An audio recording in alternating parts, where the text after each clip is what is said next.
मेघवाल जी, ये तमाम परिस्थितियां जो कि दरअसल अंतर्राष्ट्रीय बाजार पर निर्मित हैं, उसके आधार पर क्या महंगाई पर काबू पाने में आपकी सरकार ठोस कदम बढ़ा पाएगी? देखिए, ये हमारे सामने बड़ी चुनौती है जी, हम इसको स्वीकार कर रहे हैं और हमने जनता के सामने भी हमने कहा हम महंगाई को हम काबू करेंगे। दो तरह की इशू है इसमें।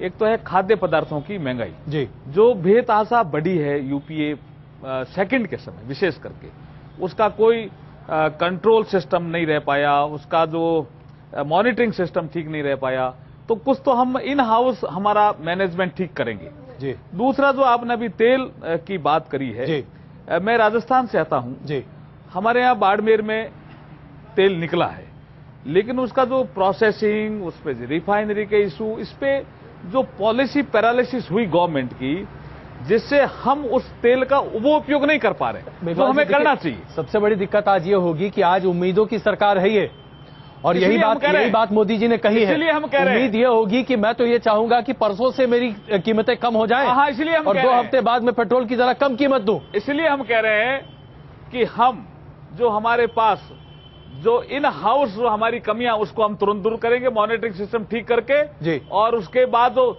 हमारे निजी संसाधन है उसका हम दोहन करेंगे, जिससे हमें लगता है कि लॉन्ग टर्म पॉलिसी बनाते समय जी, हम इसके कीमतों को कंट्रोल करेंगे और आगे कमी ले आएंगे। शंटी साहब, आपको भरोसा है कि आपकी सहयोगी सरकार ये तमाम चीजें कर पाएगी और आप लोगों को विरोध करने का मौका नहीं मिलेगा?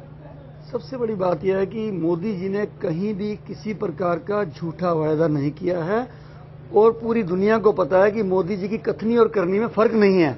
जो अभी आपने दिल्ली में देखा कि पानी सस्ता कर देंगे, बिजली सस्ती कर देंगे, ऑटो फ्री कर देंगे, सीएनजी, कुछ नहीं कर पाए।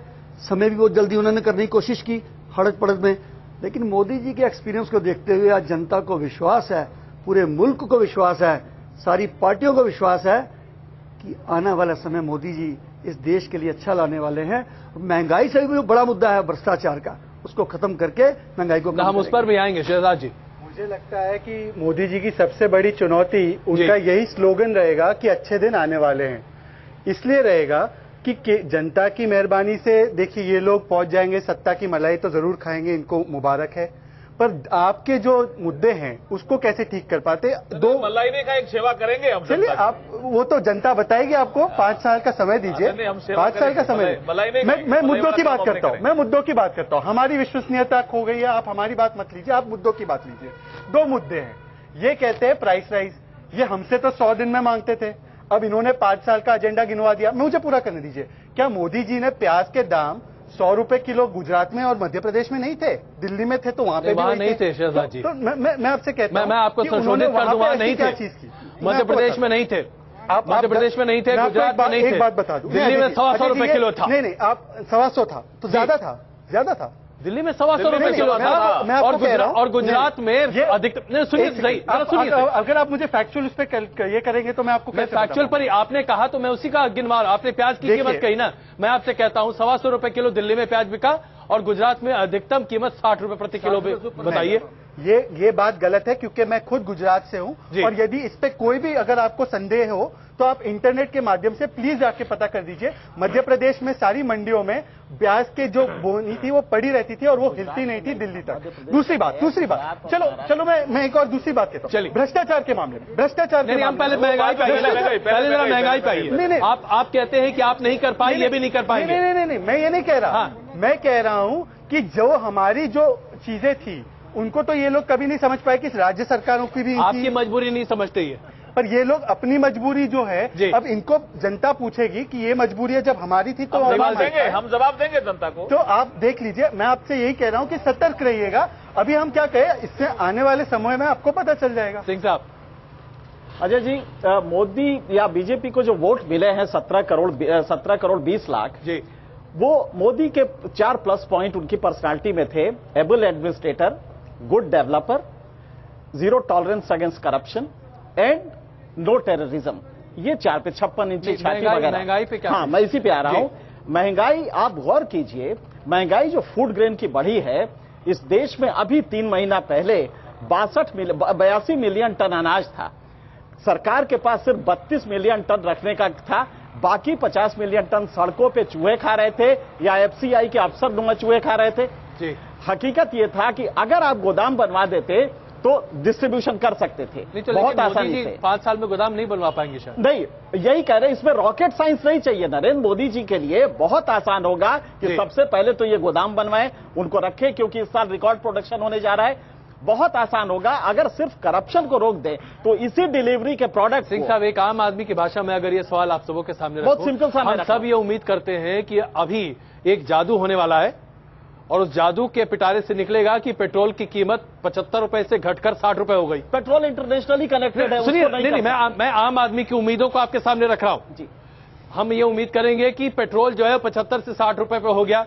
हम ये उम्मीद करेंगे कि दाल की कीमत 100 रुपए की घट के 70 रुपए हो गई। हम ये उम्मीद करेंगे कि चीनी 30 रुपए किलो मिलने लगेगा। हम ये उम्मीद करेंगे कि हम जब ट्रेन के रिजर्वेशन के लिए पहुंचे तो वहां पे हमें मारपीट नहीं करनी पड़ेगी। ये तमाम चीजें हैं मेघवाल साहब। बड़ा छोटा सा एक इशू है, आपने देखा होगा कि 2G स्पेक्ट्रम में 1,76,000 करोड़ स्टेट एक्सचेकर से चले गए। अगर आप वही रोक लेते तो इस देश को भरपेट खाना फ्री खिला सकते थे साल भर तक। चलिए, तो अगर आपने एक करप्शन का 1 पॉइंट कम कर दिया। मैं उर्मिलन जी आपके पास आता हूं, उससे पहले जरा राकेश सिन्हा जी, आरएसएस बार बार ये कहती रही है कि सरकार को आम आदमी के हित में चलाना चाहिए और महंगाई से बड़ा मसला कम से कम आज हम सबों के सामने कुछ भी नहीं है।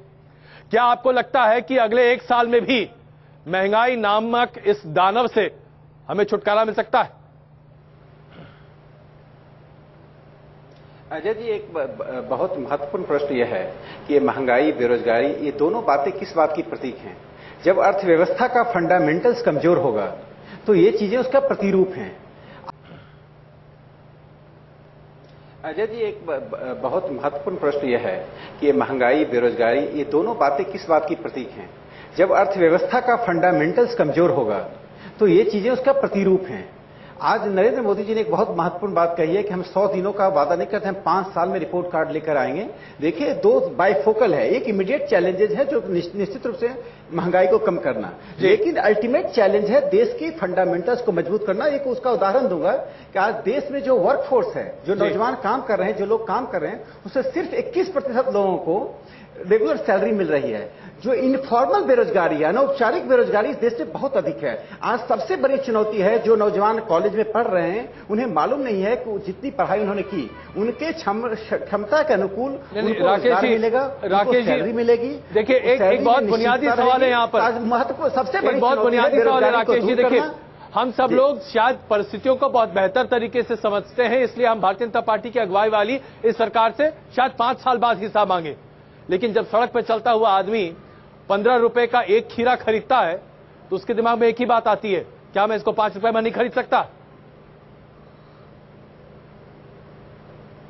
एकदम आप ठीक बोल रहे हैं। किसानों को दाम मिले, बिचौलिए समाप्त हो और महंगाई कम हो। आज जो 15 रुपए का खीरा खरीद रहे हैं, किसानों को उसका 50 पैसा नहीं मिल पा रहा है। एक खीरे का दाम किसान को 50 पैसा मिलता है, हमारे जेब से 15 रुपए जाता है, पैसे बिचौलियों के पास जाते हैं। तो मैंने कहा अर्थव्यवस्था में एक अनुशासन लाना, और ये इमीडिएट चैलेंज है जो नरेंद्र मोदी की सरकार, मुझे विश्वास है, जरूर करेगी। लेकिन उससे महत्वपूर्ण चैलेंज जो देश के सामने है, देश की अर्थव्यवस्था के फंडामेंटल्स को मजबूत करना और नौजवानों को यह विश्वास दिलाना कि पढ़ाई करने के बाद उनको रोजगार मिलेगा और रोजगार में उनको वेतन भी वही मिलेगा जितनी उसकी ये रोड मैप पर ही हम चर्चा कर रहे हैं राकेश जी। पहली प्राथमिकता। और मैं क्षमा चाहूंगा आपसे, वक्त दरअसल कम, इसलिए मैं आप लोग सबको बहुत संक्षेप में अपनी बातों को रखने के लिए गुजारिश करूंगा। उर्मिलेश जी, रोड मैप की बात हो रही है, जाहिर सी बात है हर कोई अभी बहुत उत्साहित है, लेकिन ये 3 महीने बाद इतना ही उत्साह दिखेगा आपको? देखिए, अभी उम्मीदें वाकई इतनी ज्यादा हैं, लोगों उम्मीदों का एक पहाड़ है जी। और खासकर आम आदमी इस देश का, जो यूपीए 2 से बहुत नाराज, बहुत ही गुस्से में रहा है, जिसकी वजह से इस तरह का जनादेश आया। लेकिन समस्या यह है कि जितनी जनता की उम्मीदें इस नई सरकार से हैं, उससे कम कारपोरेट की उम्मीदें इस सरकार से नहीं है, कम नहीं है जी। वो भी उम्मीद पाले हुए है। और जो बार बार ये पॉलिसी पैरालिसिस की बात की जाती रही हमारे इकोनॉमिस्ट की तरफ से, कुछ पॉलिटिशियंस की तरफ से, सोशल साइंटिस्ट की तरफ से, दरअसल ये आम जनता के लिए नीतियां बनाने में कोई कोताही का मामला नहीं था। ये दरअसल कारपोरेट के लिए, जो बड़े लोग इस देश के हैं, उनके लिए कैसे और ज्यादा तेजी से नीतियां बनाई जाएं और ज्यादा ऐसे सुधार किए जाएं जिससे जनता को नुकसान हो, जनता पर महंगाई का बोझ पड़े। आर्थिक सुधारों को इस प्रकार किया जाए जिससे कारपोरेट केवल मुनाफे में रहे, लेकिन हेल्थ केयर न हो, एजुकेशन आम आदमी के लिए बेहतर न हो, बाजार में नियंत्रण न हो। तो पॉलिसी पैरालिसिस जब भी पीले और लाल अखबारों में और पिंक अखबारों में ये बात कॉर्पोरेट के लिए ज्यादा, वो बिल्कुल कॉर्पोरेट के लिए। अब सवाल इस बात का है, लेट मी कंक्लूड, अभी स्थिति यह है कि महंगाई पर अगर आपको नियंत्रण करना है तो आपको आगे आने वाले दिनों में गैस पर भी नियंत्रण करना पड़ेगा। क्या गैस के दाम नहीं बढ़ेंगे? क्या बड़े कारपोरेट के जो रिकमेंडेशंस हैं उसको कैसे आप काउंटर करेंगे? ये बड़े चैलेंजेस हैं और ये एक स्तर पर नहीं है, ये कोयला से लेकर एनर्जी तक हर जगह है। बिल्कुल, जो इन्होंने बात की डिस्ट्रीब्यूशन की, वो भी बहुत महत्वपूर्ण है कि कैसे खाद्यान्न इस देश में उनका ठीक से वो नहीं हो पा रहा है। तो इतने बड़े चैलेंज को क्या कैसे कर पाएंगे? चिराग बिल्कुल, मैं आता हूं। मैं जरा कुछ आप लोगों से भी सवाल ले लिया। जी साहब, आप क्या चाहते हैं? मेघवाल जी आपका जवाब देते बताइए, क्या चाहते हैं आप? महंगाई कैसे कम हो? महंगाई कम होनी चाहिए वैसे। नहीं, क्या कम होना चाहिए? जरा डिमांड रखिए सामने भाई। उसके लिए बाजार में जो है वो करना चाहिए, उनको अपना पॉलिसी बनानी चाहिए। जी, आप क्या कहना चाहेंगे साहब? जो डेली जरूरत की चीजें हैं, पेट्रोल और अनाज वगैरह, उस पर तो महंगाई जो बढ़ रही है उस पर लगाम लगना बहुत जरूरी है। आपको भरोसा है कि बीजेपी की सरकार कर देगी? शायद ऐसा लग तो रहा है। ऐसा लगता है, आपको क्या लगता है साहब? बस रोजमर्रा की जिंदगी में जो हमें आवश्यक है, खाद्य पदार्थ या जो भी, जिससे लोग हम अपने रोजी रोटी चला सके, बस उसे कम कर दे, उसे हमें दिला दे, यही भरोसा है। आप क्या कहेंगे? आपको यकीन है कि सब हो जाएगा? उठ के बोलिए जरा, उठिए जी। हो तो जाएगा, लेकिन सबसे पहले बीजेपी को किसानों के लिए बहुत कुछ करने की ज्यादा कोशिश करनी चाहिए, क्योंकि इस देश का अगर किसान सफल हो जाएगा तो शायद बीजेपी भी सफल हो जाएगी। चलिए, मैं जरा ये पूछूं कि आप लोग को क्या लगता है, कितना वक्त लगना चाहिए भारतीय जनता पार्टी की अगुवाई वाली सरकार को सब करने में? तो बीजेपी की सरकार बनाने में सोशल मीडिया का बहुत बड़ा रोल रहा है, इसलिए इंटरनेट सबके लिए फ्री कर देना चाहिए। जी साहब। सर, मैं बीजेपी के प्रतिनिधि से पूछना चाहता हूं कि जो कि मोदी जी का स्लोगन था कि अच्छे दिन आने वाले हैं, तो अच्छे दिन आने वाले क्या 60 महीने के लिए लगेंगे? अच्छे दिन का मतलब कब से शुरुआत होगी? अभी 100 दिन की बात हो रही थी, उसके बाद अब 60 महीने हो गई।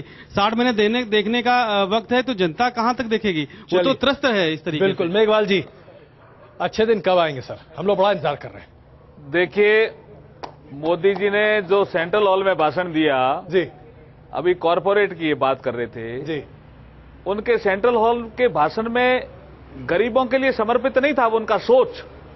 मैं कह रहा हूं, ये कह रहे हैं कि खाली कॉरपोरेट के लिए पॉलिसी बनाने की बात कर रहे हैं, वो नहीं कर रहे हैं हम कह रहे हैं बार बार प्लानिंग कमीशन, ये जो गरीबी के आंकड़े ठीक करने वाला काम भी नहीं कर सकता, ये काम तो कर सकते हैं हम जी। ये क्या कॉर्पोरेट से संबंधित है? क्या ये क्या कॉर्पोरेट से संबंधित है? ये कॉर्पोरेट से संबंधित नहीं है। एपीएल बीपीएल के आंकड़े ठीक करने वाला काम क्या सरकार नहीं कर सकती? क्या ये कॉर्पोरेट से संबंधित है? मैं नहीं, वो यहीं से जा रहे हैं, वो यहीं से जा रहे हैं प्लानिंग कमीशन से। गुजरात कोई अलग नहीं है, गुजरात प्लानिंग कमीशन से जा रहे हैं। मेरा ये कहना है कि कुछ छोटे छोटे ऐसे काम थे जो इस गवर्नमेंट ने किए ही नहीं।